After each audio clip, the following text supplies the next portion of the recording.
Welcome back to the Gardening with Joy and Holly radio show. Happy that you've decided to allow us to be part of your day. We're going to talk about weeds and dealing with weeds in your garden, but first, a message from our good friends from Honey Bee Healthy. Since 2000, Honey Bee Healthy Inc. has helped beekeepers maintain healthy and thriving hives. Attracting pollinators to your garden this year is as simple as hanging a hummingbird feeder with a mixture of sugar water. And you don't have to be a beekeeper. No. No, you don't. You just put it out there and let everybody come and enjoy the beauty that nature has to offer. Yeah, so use a mixture of sugar water and Honey Bee Healthy Original. Don't be alarmed when birds, bees, and butterflies dine together at the feeder. Pollinators can coexist peacefully. Honey Bee Healthy is offering a 10% discount on an 8-ounce bottle of Honey Bee Healthy Original. To the show's listeners, you can use code BEEGARDEN, that's B-E-E Garden at checkout, and that is at visit honeybeehealthy.com. Just so you are aware, all the advertisers that you listen to here on the program, they are what financially supports the program and allows us to be on your radio. If you would like to support them and buy a product that is going to be beneficial to your garden, you can go to our parent website, the WisconsinVegetableGardener.com, click on the Season 8 tab. They're all listed at the top, or the Money tab, and all the coupon codes are listed there as well. Well, dealing with weeds, Holly, some people want to have a pristine garden, no weeds at all. Other people, like our guest a couple of weeks ago, Joseph Lofthouse, he allows everything to grow, and then he selects the plants, the vegetables that he has grown that have survived, and saves the seeds for stronger genetics so he can grow them next year, and they will survive not only in the desert, but the weeds and the problems that are coming in the garden. Yeah, absolutely. So you can definitely think about that, decide what's best for you. But some people don't want to have a pasture in their garden, I guess, is what I'm getting at. Right. Some people want very clean looking garden. So let's talk about that. So one thing you can do is you can mulch. Now, this will not eliminate all of your weeds at all, but it'll help slow down weeds, hopefully. And right. Yeah, and then also it keeps the moisture in, and it'll choke out the very weak weeds, I think. Well, the moisture, now, for if you followed our program, we've got a regularly YouTube videos at our YouTube channel, the Wisconsin Vegetable Gardener, which can be found through our website. We have weeds. We are not one of those PBS programs where you look at it and it's the cover of Garden Weekly. There's not a weed to be found. We have lives. We are not able to gut in the garden and weed as one may think or we would like. So we went to weed or landscape fabric. We'll talk about that in a minute. But it's not necessarily the mulch. There's many different options, Holly, when it comes to mulch. We talked about this a couple of weeks ago. You've got chemical seed-free grass clippings. You've got leaves. You've got shredded paper. You've got chemical-free straw or oat straw or barley straw, or in the tropicals, they use pine tree fronds. Or palm fronds. Palm fronds from coconut trees, yeah. So you do have options. And anything in between. It can be, people in the perennials will use wood chips and try to slow down and hold in moisture as well as weeds, like you talked about. There is not here's what I'm going to tell you because this will fix all your problems. That doesn't exist in this conversation. No, it does not. So it's not like there's a magical solution for weeds. It's something that everybody deals with. I don't know if it makes you feel better or worse, but you're not alone. So at least there's that. So another option is landscaping fabric. Why don't you explain what we're doing there? Landscaping fabric, we have 14 or about 10 large raised beds, 4 foot wide, from 12, 16 to 8 foot long. And we are covering them with landscape fabric just because to slow down the weeds of those beds. Now, fun fact about landscape fabric, our beds are 4 foot wide. The way we constructed our beds, the joints at the corner, we made it, we just nailed them together, didn't think anything of it. Boards, we've got 2x10 boards. Those boards are actually 1.5 inches wide instead of 2 inches. That's the way the world works with lumber. Because we put them on the outside of the end caps instead of the inside of the end caps, The raised bed is actually 3 inches wider, which means the fabric doesn't go all the way across. So there's an 1.5 inch gap on both sides where weeds are going to come up between the fabric and the wood. So keep that. Notice that whenever you're going for 4-foot wide fabric, if your end caps, if your sideboards are on the outside of the end caps instead of the inside, you're going to have a gap. Right. So that's something to keep in mind.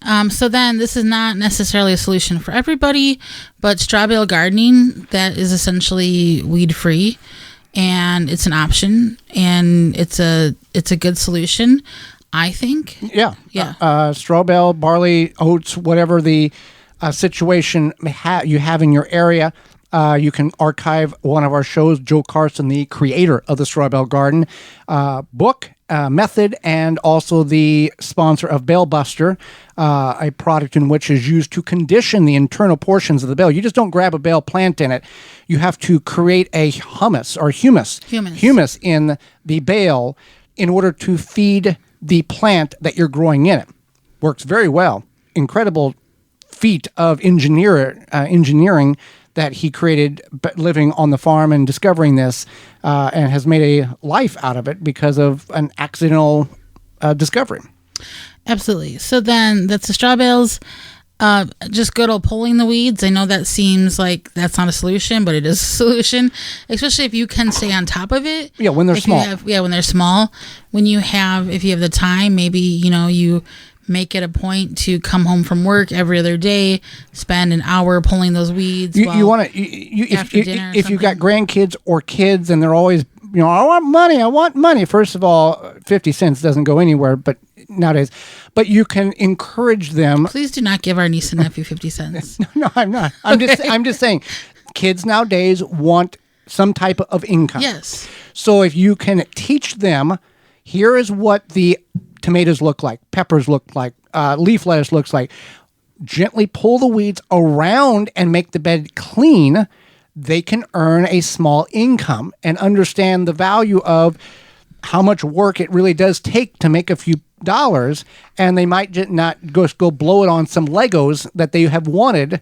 They may value it. Maybe they want to blow it on some Legos. Who cares? I'm trying to teach an ethic. Oh, trying to teach a lesson? A lesson here, yes. I'm going to tell those kids to get some Legos. Yeah, okay. Yeah, huh? I would. Yeah, I know you would.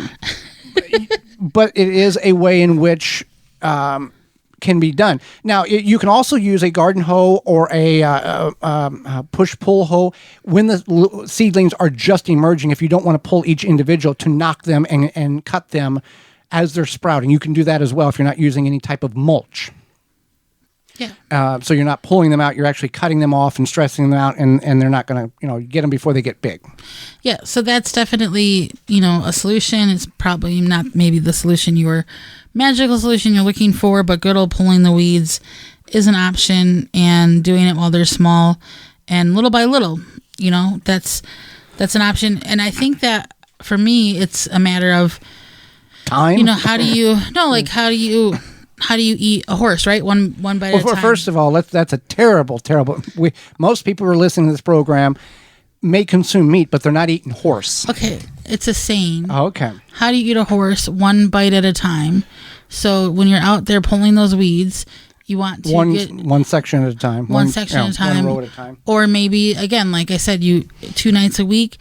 After you have dinner, you go out there, you pull some weeds, you put on a podcast or some music or news program, whatever you got. Some people claim that pulling weeds is therapeutical. Yeah, that's absolutely correct. So, and maybe it's saving your marriage somehow. I don't know. But, so yeah, that's an option as well. Then tilling. Tilling, no till. You don't, or with tilling, you can till.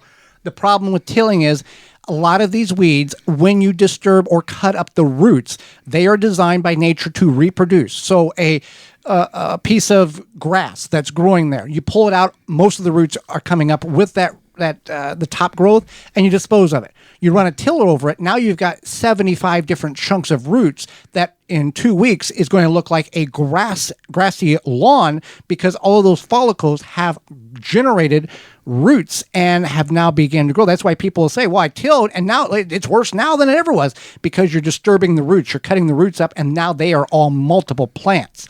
You can spray. If you choose to use a harmful chemical, you can. There are more organic, environmentally friendly chemicals. Nat Green Products is a green product, no more weeds. They are a sponsor. It is a non-selective herbicide applied directly to the plants or grass. No More Weeds is biologically, environmentally safe, USDA bio-based, bio-preferred, and certified product. You can find it at natgreenproducts.com. And at the top of the page, there's a coupon code for free shipping. And you can get a bottle of that and eliminate some of your, or if not most of your weeding. There you go. So that's Nat Green Products. It's warming up, Holly. It's going to get, in some places, it's hot already. And the Japanese beetles, weevils, borers, including Japanese beetles, are already in some areas. And what better way to prevent these pests from destroying your garden than by controlling them while they are larvae? Grub Gone is an easy-to-apply granular product that can be spread on your turf to successfully control grub invaders.